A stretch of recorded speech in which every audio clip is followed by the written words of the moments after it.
Big boss అంత కఠినంగా ఉండడంట, కానీ బుద్ధి మాత్రం లేదు. అయినా బొచ్చు విక్కునే టాస్క్ లేదబ్బా. అయినా ఇవన్నీ అలవాటులే ఈయనకి. హెయిర్ కట్ చేసుకోండి, గుండు కొట్టించుకోండి, ఇంకా ఏమన్నా ఉన్నాయి ఇలాంటివి యాక్చువల్గా గుర్తు రావట్లేదు. ఇలాంటి పిచ్చి పిచ్చిగా వీడ్గా ఉండే టాస్క్లు చాలానే పెట్టాడు. అందుకే బిగ్ బాస్ సీజన్ 2లో బాబు గోగినేని గుర్తున్నాడా, గట్టిగా వేసుకున్నాడు బా బిగ్ బాస్ ని, ఏంది ఇలాంటి పిచ్చి పిచ్చి టాస్క్లా పెట్టేది అని.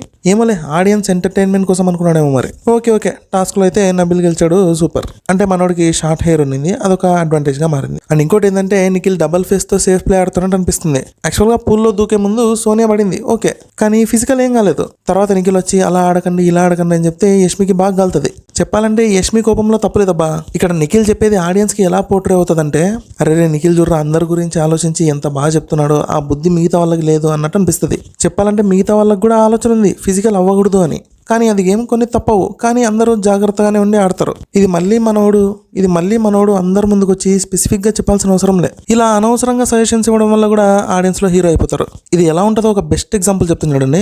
ఇంట్లో వైఫ్ చపాతీలు చేస్తుంది అని తనకు బాగా తెలుసు ఎలా చేయాలో. అదే టైంలో హస్బెండ్ వచ్చి అలా చేయకూడదు ఇలా చేయి, అలా ఎందుకు చేస్తున్నావు అని గైడెన్స్ ఇచ్చాడు అనుకోండి, ఎలా ఉంటుంది? కన్ఫామ్ గా కోపం వస్తుందబ్బా.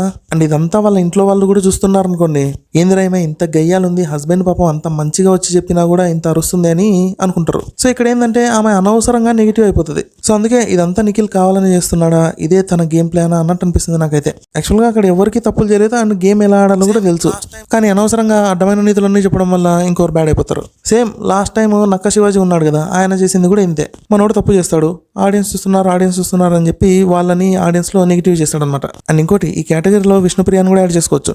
మొన్న సోనియా ఏడుస్తున్నా కూడా పోక్ చేయడము, అండ్ ఈ రోజు అయితే సీతని కూడా గెలికింది. అక్కడ వాళ్ళు ఏమి కొట్టుకోలే, కింద పడి దొరలాలే, జస్ట్ డోర్ ఎవరు ముందు తీసి వెళ్ళాలి అన్న దాంట్లోనే ఉన్నారు వాళ్ళు. అంతేగాని వీళ్ళు చెప్తేనే అర్థం చేసుకుని ఆడంత తిక్కగా అయితే లేరు వాళ్ళు. చాలా కష్టపడి ఆడింది, అయినా కూడా అప్రిషియేట్ చేయకుండా ఉంటే ఎవరికైనా ఏడుపు వస్తుంది. దొంగ ముఖంతో ఈమె కూడా అంటే ఉమెన్ కార్డు తీస్తుంది, నేను ఫెమినిస్ట్ బొక్కా బోలో అంటది. ఓకే ఇప్పుడు టాస్క్లోకి వస్తే ఒకే ప్రైజ్ మనీ మీద పెద్ద టాస్క్ పెట్టడం లేకపోతే ఎక్కువ టాస్క్లు పెట్టడం అనేది కొంచెం బోరింగ్ గా అనిపిస్తుంది. అందుకే మనోడు ఒక్కొక్క లెవెల్ ఆఫ్ ప్రైస్ కి ఒక్కొక్క టాస్క్ అయితే పెట్టాడు. ఫస్ట్ అయితే డిక్టేషన్ పెట్టినారు, భలే నవ్వుకున్నా అబ్బా.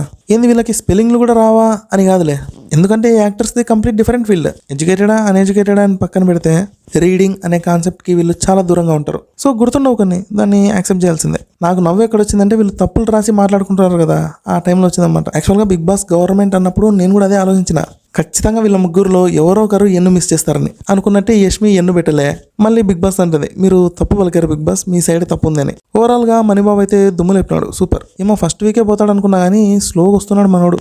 ఓకే ఇప్పుడు ఫుడ్ దగ్గరకు వస్తే చెప్పాలంటే ఈ థాట్ నిన్ననే వచ్చిందబ్బా.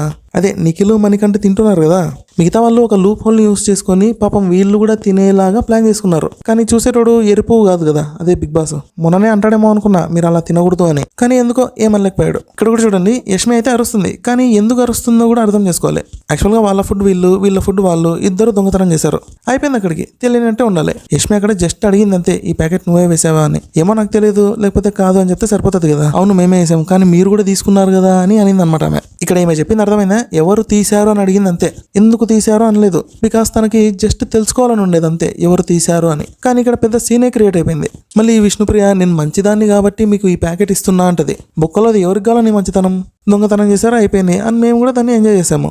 అందుకే యష్మి కాలింది. షేరింగ్ వద్దని బిగ్ బాస్ ఆల్రెడీ చెప్పాడు. ఇప్పుడు ఆమె దగ్గర నుంచి ఆ ప్యాకెట్ తీసుకుంటే అది ఆమె మంచితనం అవుతుంది, at the same time sharing కూడా అవుతుంది. అప్పుడు రూల్ బ్రేక్ అయినట్టే, వీళ్ళు కావాలని షేర్ చేసుకుంటున్నారు అని. దొంగతనం చేస్తే అది షేరింగ్ కిందకి రాదు, వాళ్ళు కాపాడుకోలేకపోయారు అని అంటారు. సో యష్మి అయితే ఈ పాయింట్ లో క్లారిటీగానే ఉందబ్బా. తీసుకున్నాము అని బయటికి ఎందుకు చెప్తున్నారు, తెలియకుండా తీసుకున్నారు, అది ఆడియన్స్ బిగ్ బాస్ తప్ప ఎవరు చూడలేదు. సో దీనికి సంబంధించి బిగ్ బాస్ అండ్ ఆడియన్స్ తప్ప ఆమె దగ్గర ప్రూఫ్ లేదు. అలాంటప్పుడు మాట్లాడకూడదు, కరెక్ట్ కదా. ఏమన్నా చేయండి, కాకపోతే రూల్ బ్రేక్ కాకూడదు. అది యష్మి పాయింట్ అయితే. నేను చెప్పింది అర్థం కాకపోతే ఎపిసోడ్ ఇంకోసారి చూడండి, లేకపోతే ఈ వీడియో ఇంకోసారి వినండి. సరిగ్గా అర్థం చేసుకోకుండా ఆమెదే తప్పు అని అయితే అనుకోకండి. చెప్పాలంటే ఈ టాస్క్ కొంచెం ఇంట్రెస్టింగ్ గా ఉండడానికి ఒక రకంగా యష్మి కూడా రీజనే, ఎందుకంటే పాపనే కదా ఫస్ట్ దొంగతనం చేసింది. సో అప్పుడు మిగతా రెండు టీంల వాళ్ళు కూడా మేము కూడా చేయాలి అని ఫిక్స్ అయిపోయారు. చెప్తున్నా కదా, మళ్ళీ నన్ను యష్మి ఫ్యాన్ అనుకున్నారు. యాక్చువల్గా నాకైతే పృథ్వీ, నిఖిల్, శేఖర్ భాష, సీత, సోనియా వీళ్ళే ఇష్టం ఇప్పటి వరకు. సో నేను యష్మికి అయితే ఫేవర్ గా మాట్లాడట్లేదు, ఉన్నది ఉన్నట్టు క్లియర్ గా అర్థం చేసుకొని చెప్పిన అంతే. ఇంకా నెక్స్ట్ జ్యూస్ టాస్క్ పెడతారు, దీని గురించి మాట్లాడడానికి పెద్దగా ఏం లేదులే. అని ఇక్కడ గమనించారా, మణిబాబు స్లోగా మారిపోతున్నాడబ్బా. కానీ ఒకటే డిసప్పాయింట్, ఆదిత్యం ఎందుకో మౌనవ్రతం చేస్తున్నట్టు అనిపిస్తుందబ్బా. మాట్లాడట్లే, ఇన్వాల్వ్మెంట్ లేదు, ఫన్ లేదు, బొక్క లేదు. ఏమో ఈయన కూడా తొందరగా పోయే ఛాన్స్ ఉంది. ఇప్పుడు బొచ్చు బీకునే టాస్క్ ముందే చెప్పినా కదా, నబిల్ కి కొంచెం అడ్వాంటేజ్ ఉంది. సో నబిల్ అయితే గెలిచేశాడు. అడ్వాంటేజ్ ఉండడం వల్ల కాదు కానీ బాగా తట్టుకున్నాడు అబ్బా. గెట్టోడే. ఇప్పుడు హైలైట్ టాస్క్ అబ్బా, తొక్కిసలట. అంటే నేను పెట్టిన పేర్లే. యాక్చువల్గా ఇక్కడ బిగ్ బాస్ ఏం చెప్పాడు, సాక్స్ ఊడిపోయేలా చేయాలి అండ్ లాస్ట్లో ఎవరైతే ఒక్క సాక్స్తో అన్న మిగిలి ఉంటారో వాళ్ళు విన్నర్. అంతా కూడా రింగ్లోనే జరగాలి, ఇదే కదా. ఓకే, అందరూ పుష్ చేసుకోకూడదు, చేతులు యూస్ చేసుకోకూడదు అన్నది పెట్టుకున్నారు, బాగానే ఉంది. ఇక్కడ బాగా గమనిస్తే పృథ్వీ అయితే కాలు బయటపెట్టలేదబ్బా, ఆ సాక్స్ బయటకు పోయింది అంతే. సో ఇది సంచాలక డెసిషన్. ఇంకా ఆమె అవుట్ అంటే అవుట్, నాట్ అవుట్ అంటే నాట్ అవుట్. ఛాన్స్ ఇచ్చింటే బాగుండేది అనిపించింది నాకైతే. ఎందుకంటే డైరెక్ట్ లెగ్గే పెట్టింటే ఒక రకంగా ఉండేది. ఏమో ఇంకా ఆమె ఇష్టం అది. ఎందుకంటే తనకి కూడా క్లారిటీ ఉండదు, కాలు పెట్టాడనే అనుకుంది ఆమె అయితే. అంటే అంత క్లియర్ గా కనిపించదులే, ఆమె తప్పు కూడా ఏం లేదు దీంట్లో. హైలైట్ ఏంటంటే ఇక్కడ విష్ణుప్రియ అబ్బాయి క్లియర్ గా తెలుస్తుందబ్బా, అబ్బాయి ఆమెని పుష్ చేయలేదు, అనుకోవట్లేదు. మనోడు కాల్ పైకి ఎత్తడం వల్ల ఆమె తగులుతాది అనుకొని ఇంబ్యాలెన్స్ అయ్యి కింద పడిపోయింది.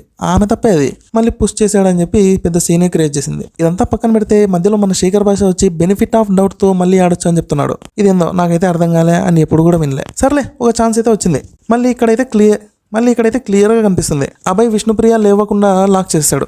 పుష్ చేయకుండా ఆమె ఎలాగోలా లేయాలంతే. ఎందుకంటే పుష్ చేయకూడదు, అది రూల్ కూడా పెట్టుకున్నారు. కానీ మేము పుష్ చేసిందే కాక ఎలా లేయాలి అని చెప్పి ఫైర్ అవుతుంది రివర్స్ లో. ఎలా లేస్తావో అది నీ ఇష్టం, కానీ పుష్ చేయకూడదు కదా. అప్పుడు మూసుకొని బయటికి పోదా. ఆల్రెడీ ఒక ఛాన్స్ వచ్చింది, మళ్ళీ దీనికి కూడా వాదిస్తే గలీజ్గుంటది. అని ఇక్కడ ఏంటంటే నబిల్ విషయంలో ప్రేరణ చేసింది తప్పే, 100% తప్పే. ఆమె ఏం చెప్పింది, దాచిపెట్టకూడదు అని చెప్పింది.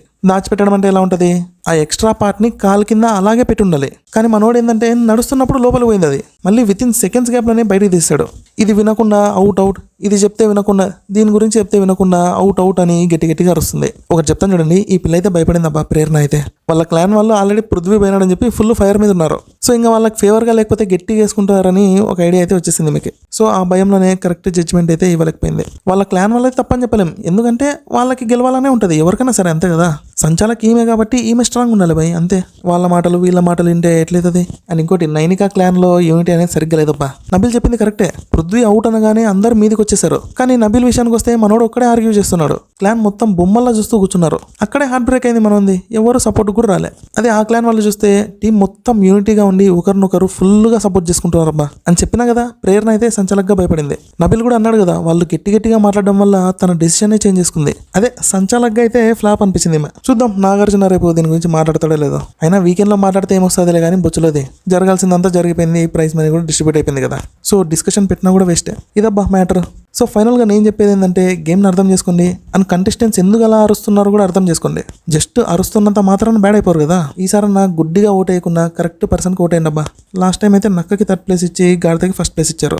అట్లీస్ట్ ఈ సీజన్ అయినా అలా రిపీట్ అవ్వకుండా చూసుకోండి. సింపతి కాదు, ఎంపతి ఈజ్ ఇంపార్టెంట్. ఓకే, అర్థమైంది అనుకుంటా, తెలుసు కదా మరి ఇంకేం చేయాలో. వీడియో నచ్చితే ఖచ్చితంగా లైక్ చేయండి, షేర్ చేయండి అండ్ సబ్స్క్రైబ్ చేయండి. ఓకేనా, హ్యాపీగా పడుకోండి, మళ్ళీ రేపు కలుద్దాం. ఉంటాం మరి, టాటా బాబాయ్, have a good day, take care.